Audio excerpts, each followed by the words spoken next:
اور وہ بھی ایسا سردار، ولیوں کا ایسا سردار جس کی خاطر سارے ولیوں کی گردن جھکائی، سارے اولیاء نے جس کے لیے اپنی گردنیں جھکائی، سارے ولیوں نے جس کے لیے اپنی گردنیں جھکائی۔ اور غوث پاک کی شان تو یہ ہے، تحفۃ القادریہ کے اندر، تحفۃ القادریہ کے اندر یہ روایت موجود ہے، امام ارغلی نے بھی اس کو بیان فرمایا ہے کہ غوث پاک کی شان کیا ہے۔ جب میرے آقا مصطفیٰ جان رحمت صلی اللہ علیہ وآلہ وسلم معراج پر تشریف لے گئے، تو معراج پر جانے کے بعد اللہ کے حبیب صلی اللہ علیہ وآلہ وسلم جب لامکاں کی طرف گئے، یہ بھی خاص بات ہے، اللہ اکبر، یہ بھی خاص بات ہے کہ لوگ کہتے ہیں کہ زندگیاں ختم ہو جاتی ہے مگر راستے کبھی ختم، راستہ کبھی ختم نہیں ہوتا۔ دیکھو میں اتنی دور سے چل کر آپ کے یہاں کاکیناڈا آیا ہوں، لیکن سفر میرا عارضی طور پہ ختم ہو گیا، لیکن اس کے آگے بھی راستہ موجود ہے۔ اب یہاں سے مجھے حیدرآباد جانا ہے، وہاں بھی سفر ختم ہوگا لیکن راستہ موجود رہے گا۔ پھر وہاں سے کلکتہ جانا ہے، سفر میرا ختم ہو جائے گا لیکن راستہ موجود رہے گا۔ ہر بندے کا سفر وہ ہے کہ سفر ختم ہو جاتا ہے، حتیٰ کہ زندگی ختم ہو جاتی ہے مگر راستہ ختم نہیں ہوتا۔ یہ تنہا میرے نبی کی شان ہے کہ جب نبی نے سفر معراج کیا تو راستے ختم ہو گئے، سفر باقی، ختم ہو گیا، حتیٰ کہ مکان بھی ختم ہو گیا۔ حضور لا مکان کی طرف چلے، نہ کوئی راستہ تھا، نہ کوئی سنگ منزل تھا، نہ کوئی سائن بورڈ تھا، کچھ نہیں تھا۔ حضور اکیلے تھے اور لا مکان کی طرف بڑھ رہے تھے، اور کبھی حیا کرتے، کبھی اللہ کی غیرت کا خیال کرتے ہوئے جھجکتے ہوئے رکتے ٹھہرتے تو صدائیں آتی، ادن منی یا حبیب، ادن منی یا حبیب، ادن منی یا حبیب، حبیب اور قریب آئے، اور قریب آئے، اور قریب آئے۔ تو امام ارغلی لکھتے ہیں، صاحب تحفۃ القادریہ لکھتے ہیں کہ جب حضور پہنچے تو حضور علیہ الصلوۃ والتسلیم نے مقام قاب قوسین کی طرف کوچ کرنا چاہا، تو نہ جبریل ہے، نہ رفرف ہے، نہ کوئی ساتھی ہے، نہ کوئی سنگت ہے۔ ایسے میں حضور علیہ السلام نے ایک خوبصورت جوان کی روح کو دیکھا۔ ہاں، ارواح کس کی کہاں پہنچی، اس کی ایک طویل داستان ہے۔ خود امام اہل سنت نے بھی فتاوی رضویہ شریف میں لکھا کہ عرش پر حضور نے جب امامت کی، حضور نے امامت کی تو کچھ سفید کپڑے والے حضور کے پیچھے تھے اور کچھ میلے کپڑے والے حضور کے پیچھے تھے، اور سب نے حضور کی اقتدا کی۔ تو فرمایا کہ یہ سفید کپڑے والے کون ہیں اور یہ میلے کپڑے والے کون ہیں؟ تو جواب آیا کہ سفید کپڑے والے آپ کے نیک امتی ہیں اور میلے کپڑے والے آپ کے گنہگار امتی ہیں۔ یہ حدیث لکھ کر امام اہل سنت نے فرمایا کہ الحمدللہ حضور کے گنہگار امتیوں کو بھی شرف حاصل ہو گیا۔ شب معراج حضور کے پیچھے نماز پڑھنے کی شرف ان کو نصیب ہو گیا۔ اللہ اکبر، جب عرش پر گنہگاروں کی روحیں پہنچ سکتی ہے تو پھر عرش پر غوث پاک کی روح اقدس کیوں نہیں پہنچ سکتی؟ لوگ یہاں پر بھی کہتے ہیں یہ کیسے ہو سکتا ہے، یہ کیسے ہو سکتا ہے؟ اس کا جواب فتاوی رضویہ شریف کے اندر موجود ہے۔ میں یہاں اس کو بہت تفصیل سے بیان نہیں کرنا چاہتا، لیکن اتنا ضرور کہنا چاہتا ہوں کہ جب میرے آقا علیہ الصلوۃ والتسلیم قاب قوسین کی حدوں کی طرف بڑھنے لگے، اس کی طرف بڑھنے لگے، تو دیکھا ایک خوبصورت جوان ہے اور وہ عرض کرتا ہے کہ یا رسول اللہ میرے کندھوں پہ قدم رکھے اور آگے کی طرف تشریف لے جائیں۔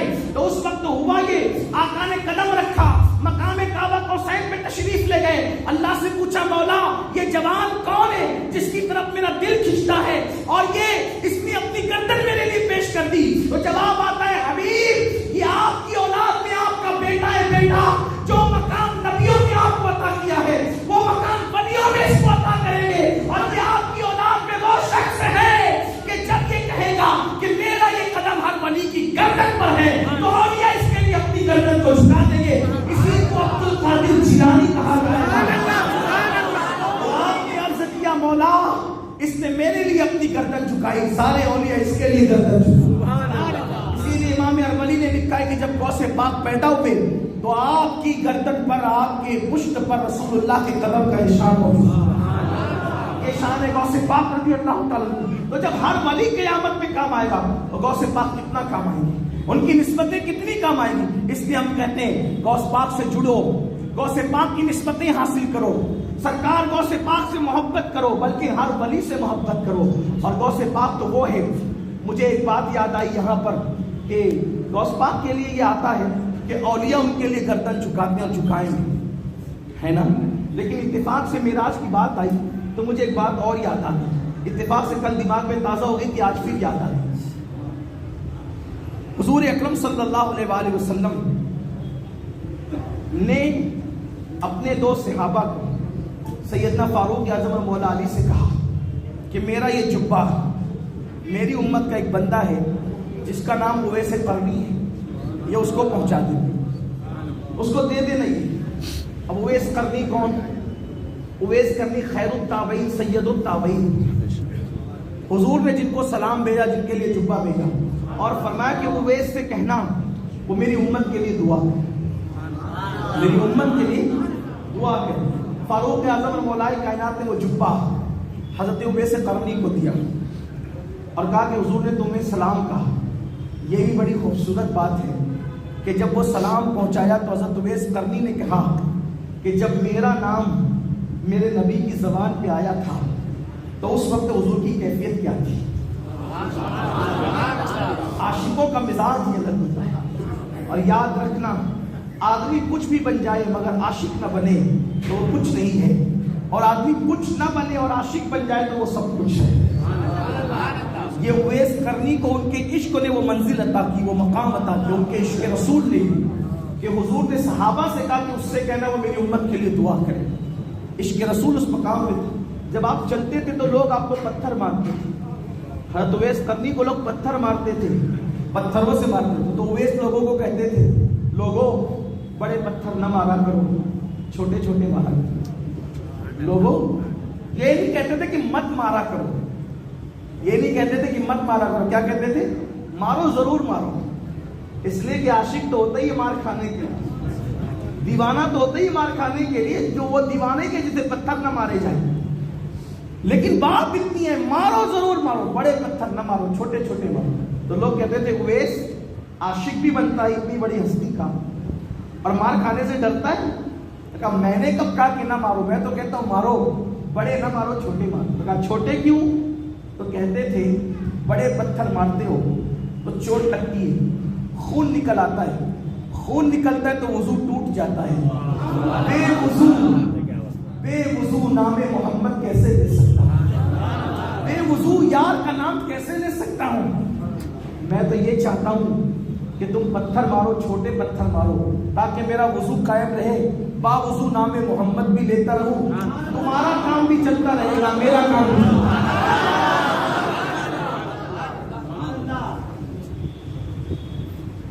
عشق کس کے دل میں کتنا ہے یہ معلوم کرنے کے لیے ایک تھرمامیٹر ہے ناپنے کے لیے.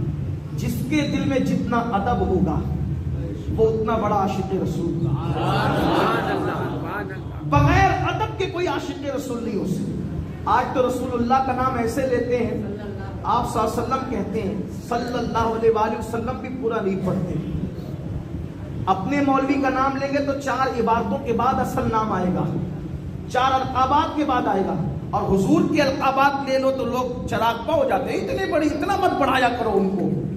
نادان جس کے لیے ورفعنا لک ذکرک نازل ہوئی ہے, اب انہیں بڑھائے گا کون؟ انہیں بڑھائے گا کون؟ واللہ وہ اتنے بڑے ہوئے ہیں اب ان کو کوئی بڑھا نہیں سکتا. البتہ وہ اونچے ہو گئے, ان کے اونچے نام ہو گئے جو ان کے غلام ہو گئے, جو ان کے ذکر کرنے لگے ان کو بلندی نصیب ہو گئی.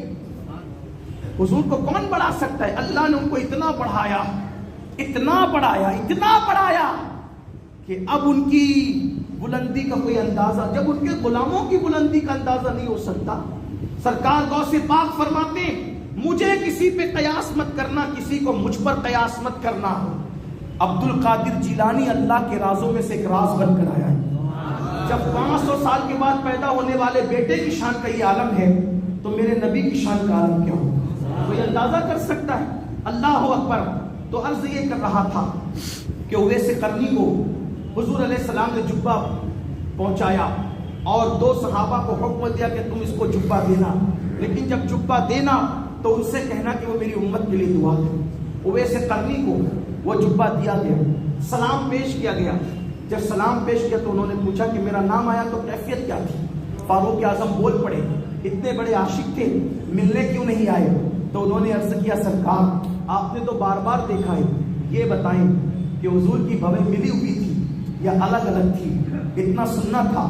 امیر المومنین سیدنا فاروق اعظم رونے لگے اور کہتے اویس یہی تو بات ہے, جب جب نظر اٹھتی تھی ادب کی وجہ سے نگاہیں جھک جایا کرتی تھی. اللہ اللہ یہ ادب کا حال تھا, ہم ان کو نظر بھر کر کے بار بار نہیں دیکھ سکتے تھے. اللہ اللہ. حضرت اویس قرنی نے کہا لیکن عمر میں یہ بتا سکتا ہوں کہ حضور علیہ الصلوۃ والتسلیم کی بھویں جدا جدا تھی, لیکن جب دور سے دیکھتے تھے تو ملی ہوئی نظر آتی تھی اور قریب سے دیکھتے تھے تو جدا جدا نظر آتی تھی.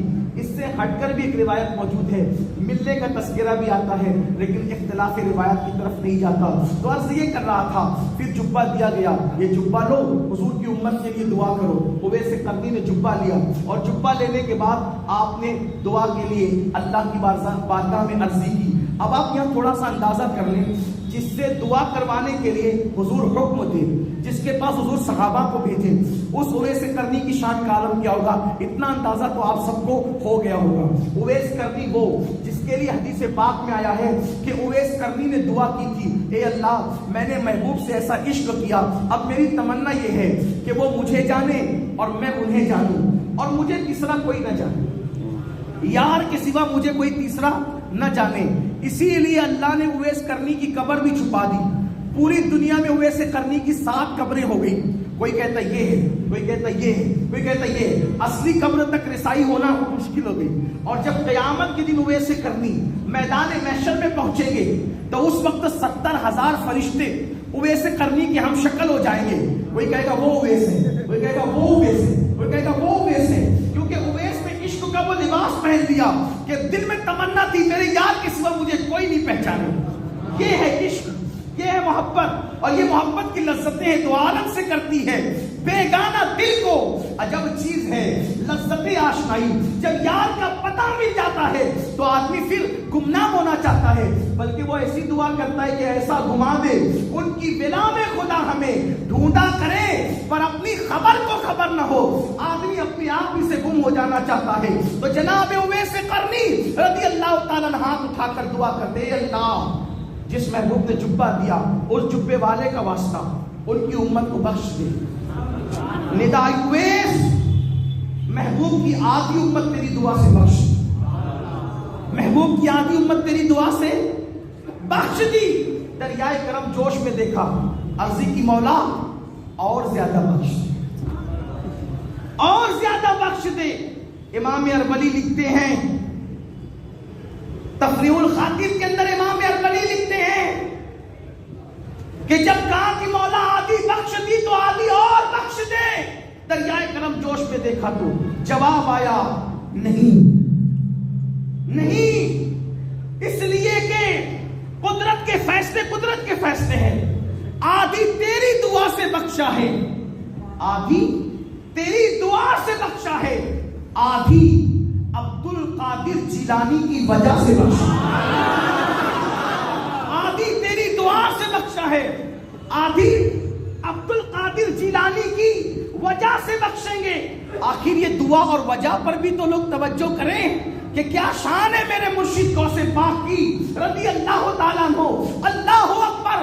کہا کہ آدھی عبد القادر جیلانی کی وجہ سے بخشیں گے. حضرت اویس قرنی نے پوچھا اللہ یہ عبد القادر جیلانی کون ہے؟ تب اللہ نے جواب دیا یہ میرے محبوب کا محبوب بیٹا ہے, یہ میرے محبوب کا محبوب بیٹا ہے.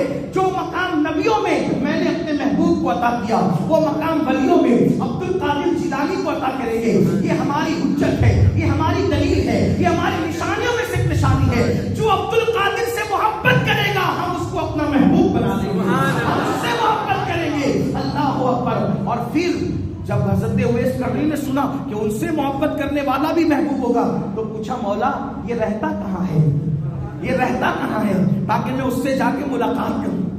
یہ رہتا کہاں ہے تاکہ میں اس سے جا کے ملاقات کروں. ارشاد ہوا وہ ابھی پیدا نہیں ہوا, اس وقت یہ مقام قاب قوسین اور ادنیٰ کی منزلوں کی لذتیں لوٹ رہا ہے, اور فی مقعد صدق عند ملیک مقتدر کے مقام پر یہ موجود ہے, یہ اس مقام پر فائز ہے, ابھی پیدا نہیں ہوا. اور سنو اویس, جب وہ پیدا ہوگا اور پیدا ہو کر جب وہ دنیا میں آئے گا تو ایک بار اس سے کہلوائیں گے, وہ کہے گا میرا یہ قدم ہر ولی کی گردن پر ہے, میرا یہ قدم ہر ولی کی گردن پر ہے. تو اس کے لیے سارے ولی اپنی گردن کو جھکا دیں گے. اویس کرنی نے جب یہ سنا تو کہنے لگے مولا, جب وہ آئے گا اور کہے گا کہ میرا قدم ہر ولی کی گردن پر ہے تو سب ولی اپنی گردن جھکائیں گے. جب جھکائیں گے تب جھکائیں گے. تو گواہ رہنا, میں عبد القادر کے لیے ابھی اپنی گردن کو جھکا رہا ہوں. جس کے لیے اویس کرنی گردن جھکائے اسے غوث اعظم دستگیر. اسی لیے میرے امام کہتے ہیں اور بڑے مزے میں کہتے ہیں الوہیت ہی ایک احمد نے نہ پائی, الوہیت ہی ایک احمد نے نہ پائی, نبوت ہی سے تو عاقل ہے یا غوث, نبوت ہی سے تو عاقل ہے یا غوث. صحابیت پھر تابعیت پھر آگے قادری منزل ہے یا غوث. اور کہتے ہیں ہزاروں تابعی سے تو فضوتر, ہزاروں تابعی سے تو فضوتر, یہ طبقہ مجملاً فاضل ہے یا غوث. اور کہتے ہیں جو تیرا طفل ہے کامل ہے یا غوث, تو فیلی کا لقب واصل ہے یا غوث. اب آپ مجھے بتائیں, جب ہر ولی قیامت میں کام آئے گا تو جو ولیوں کا سردار جس کے لیے اویس کرنی جیسے لوگ گردن چکائیں, کیا وہ کام نہیں آئے گی؟ لیکن بس آپ بات کو سمیٹتے ہوئے وقت پر غوث پاک فرماتے ہیں جو میرا مرید ہے, جو میرا مرید ہے اس پر میرا سایہ ایسے ہے جیسے زمین پر آسمان کا سایہ. جو میرا مرید ہے, جو میرا مرید ہے اس کو ٹھوکر لگتی ہے, وہ گرنے والا ہوتا ہے تو میں ہاتھ پکڑ کر اس کو گرنے سے بچا لوں گا. لیکن کس کو؟ مرید. بہت معذرت کے ساتھ اپنی گفتگو کا اختتام کرتے ہوئے عرض کر دوں, ہم سب کچھ بنے لیکن نہ اللہ کے بندے بن سکے, نہ حضور کے سچے عاشق بن سکے, اور نہ اولیاء کے سچے مرید بن سکے. بہت بڑا المیہ ہے یہ. دیکھو, ایک بندہ اپنے آپ کو کہے میں ڈاکٹر ہوں, میں انجینئر ہوں, میں ٹیچر ہوں, میں جج ہوں, میں یہ ہوں اور میں وہ ہوں, اس کا کوئی اعتبار ہے؟ کیوں؟ جب تک گورنمنٹ کی کوئی یونیورسٹی یا گورنمنٹ کا کوئی کالج کسی امتحان کے کامیاب ہونے کے بعد اس کو کوئی سرٹیفکیٹ نہیں دے تو اس کا خود ساختہ سو کا ڈاکٹر بن جانا یا انجینئر بن جانا یا ٹیچر بن جانا, بولو کیا اس کو ٹیچر بنا سکتا ہے, انجینئر بنا سکتا ہے, ڈاکٹر بنا سکتا ہے؟ نہیں. ہر ڈگری کب ملتی ہے؟ کسی امتحان کے بعد. ہر ڈگری کب ملتی ہے؟ کسی امتحان کے بعد. اور ڈگری آدمی خود چھاپتا نہیں ہے, خود تراش خراش نہیں کرتا, بلکہ اس کو حکومت ڈگری دیتی ہے, اور وہی ڈگری معتبر ہے جو حکومت کی منظور شدہ ہو.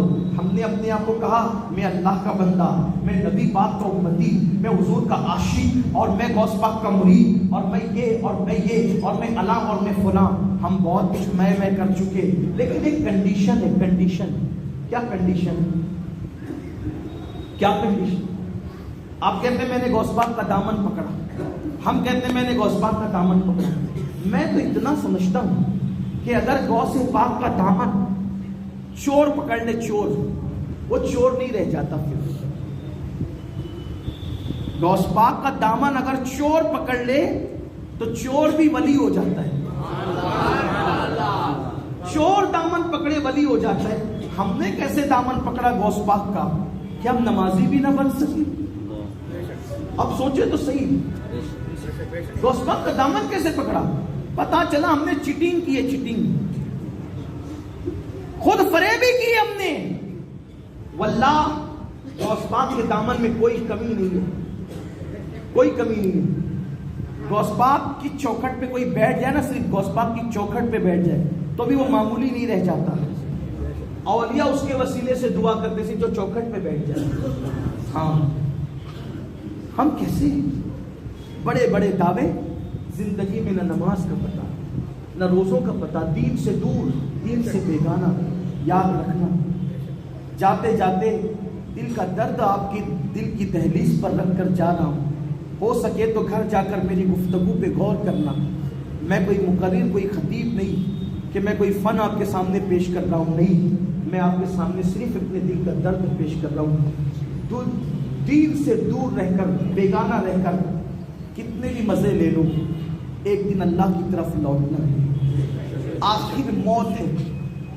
دولت کے نشے میں، جوانی کے غرور میں، فیشن پرستی کے تکبر میں کتنا بھی دور چلے جاؤ اللہ سے، ایک دن اللہ کی طرف ضرور لوٹ کر کے جانا ہے. جیتے جی نہیں تو مرنے کے بعد لوٹنا ہے. ایک دن جسم کا رشتہ روح سے ٹوٹ جائے گا.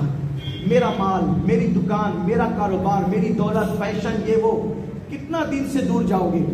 ایک دن موت ہے. موت، جسم کا رشتہ روح سے ٹوٹے گا اور موت آئے گی. اور جب موت آئے گی، نہ دولت رہے گی، نہ ثروت رہے گی، نہ مال رہے گی. فریب ہے فریب. کہاں گیا فرعون اور اس کی سلطنت؟ کہاں گیا نمرود اور اس کی دولت؟ کہاں گئے بڑے بڑے شہنشاہ؟ کہاں گئے بڑے بڑے بادشاہ؟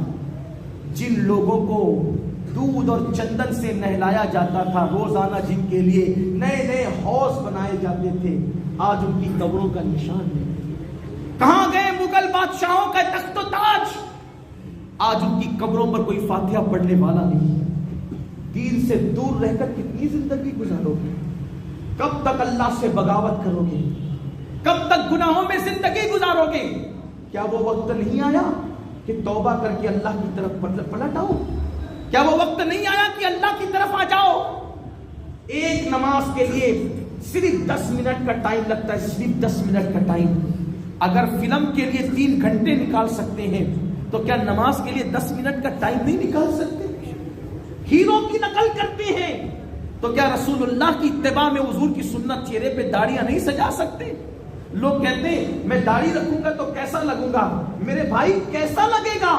دنیا کا سب سے خوبصورت انسان جسے دنیا محمد الرسول اللہ صلی اللہ علیہ وآلہ وسلم کے نام سے جانتی ہے، بتاؤ ان کے چہرے پہ داڑھی تھی یا نہیں تھی؟ اگر داڑھی کالی ہو تو چہرے کو خوبصورت اور نورانی بنا دیتی ہے، اور داڑھی سفید ہو جاتی ہے تو میرے آقا فرماتے ہیں جس کی داڑھی اسلام میں سفید ہو جائے اللہ اس کی دعا کو رد کرنے سے حیا فرماتا ہے. اس کی دعائیں کبھی رد نہیں ہوتی، اللہ تبارک و تعالیٰ اس سے حیا فرماتا ہے. میرے آقا صلی اللہ علیہ وسلم کے دیوانوں، تو ایک دن موت ہے.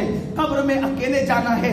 نرم نرم گدوں پر گناہ کرنے والوں، نرم نرم بستروں پر فجر کی نمازیں ترک کرنے والوں، مسجدوں سے کوسوں دور رہ کر زندگی گزارنے والوں، علماء سے، دیندار طبقے سے بدزن رہ کر زندگی گزارنے والوں، ایک دن قبر میں جانا ہے. اپنے ہاتھوں سے ہزاروں لوگوں کو کم و بیش ہم نے دفن کیا یا دفن ہوتے ہوئے لوگوں کو دیکھا.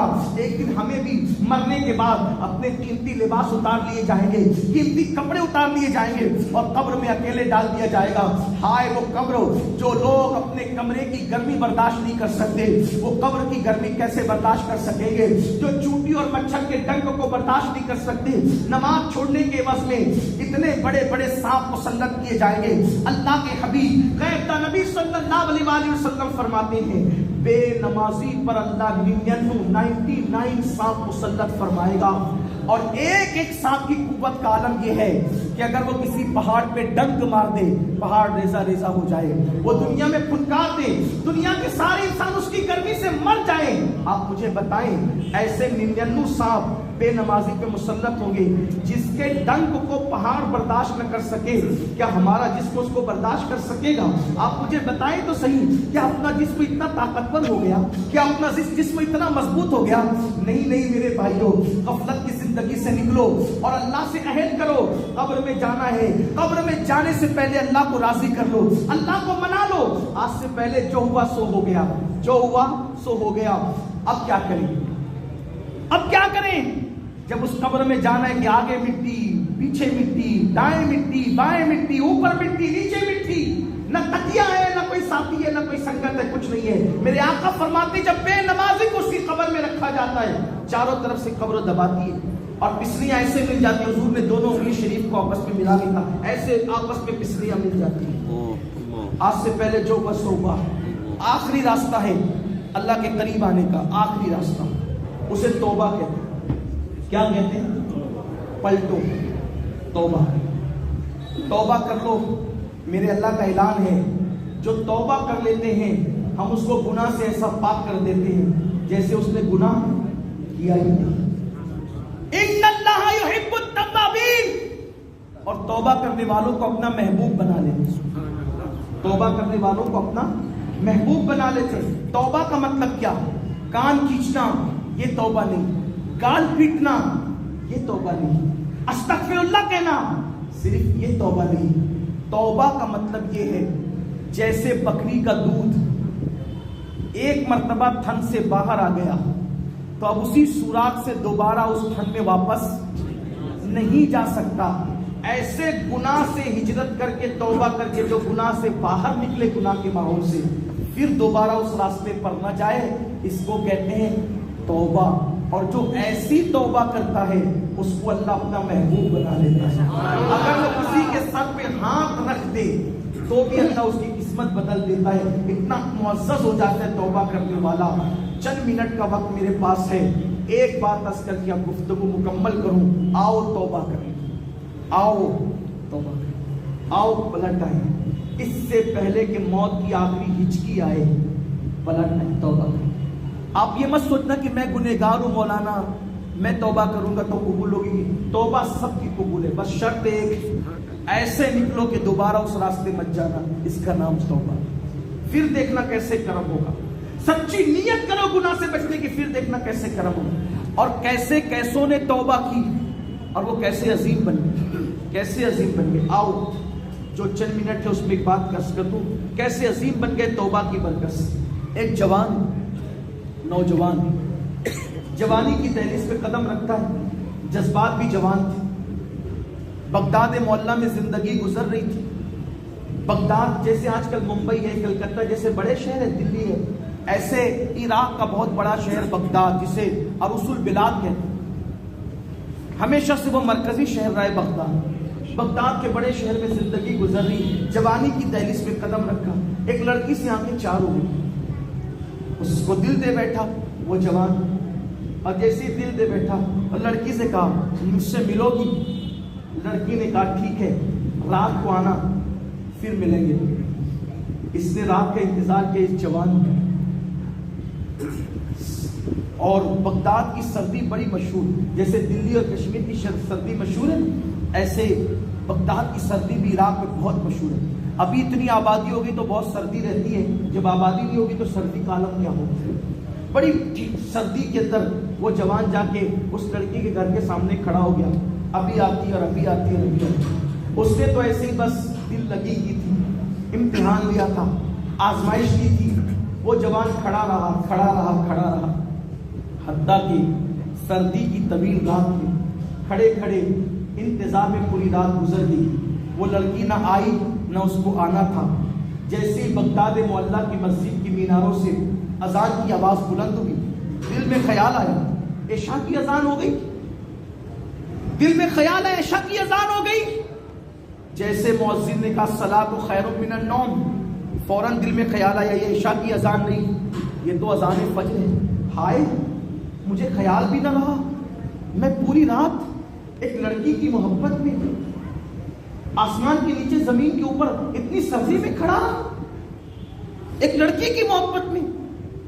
ضمیر نے کچوکی سی، ضمیر نے جھنجھوڑا، نادان، ایک لڑکی کی محبت میں پوری رات کھڑے کھڑے گزار دی۔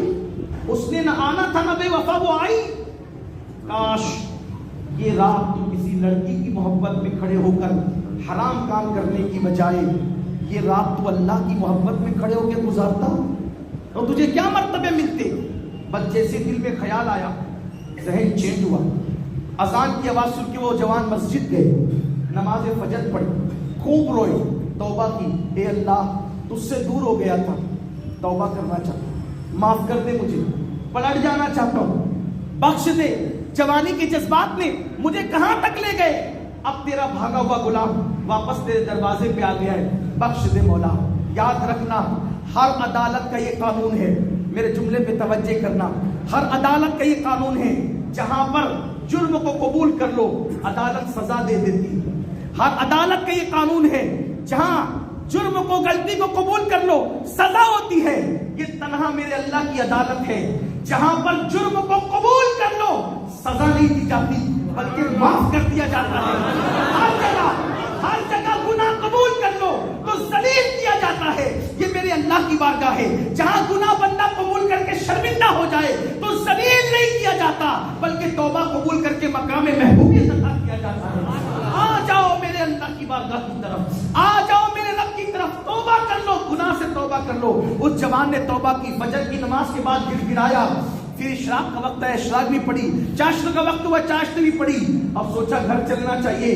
جب وہ نوجوان گھر کی طرف گیا دھوپ نکل چکی تھی، جیسے وہ باہر نکلا اس کے سر پہ بادل سایہ کرنے لگا، ایک بڑے میاں بھی اس نوجوان کے ساتھ تھے، بادل سایہ کرنے لگا۔ اس بڑے میاں نے کہا اے جوان دیکھ تو صحیح تیرے سر پہ بادل سایہ کرتا ہے۔ اس جوان نے رو کے کہا بابا ہم تو گنہگار ہیں، رات کیسے گزری ہے تو ہم جانتے ہیں، یہ بادل ہمارے لیے نہیں آپ کے لیے آیا ہے۔ بوڑھا خوش ہو گیا کہ چلو میرے لیے بادل آیا ہے، لیکن جب دونوں کے راستے الگ الگ ہوئے تو بوڑھے کے سر پہ بادل نہیں تھا، اسی جوان کے سر پہ بادل تھا۔ اللہ نے اتنی عزت افزائی کی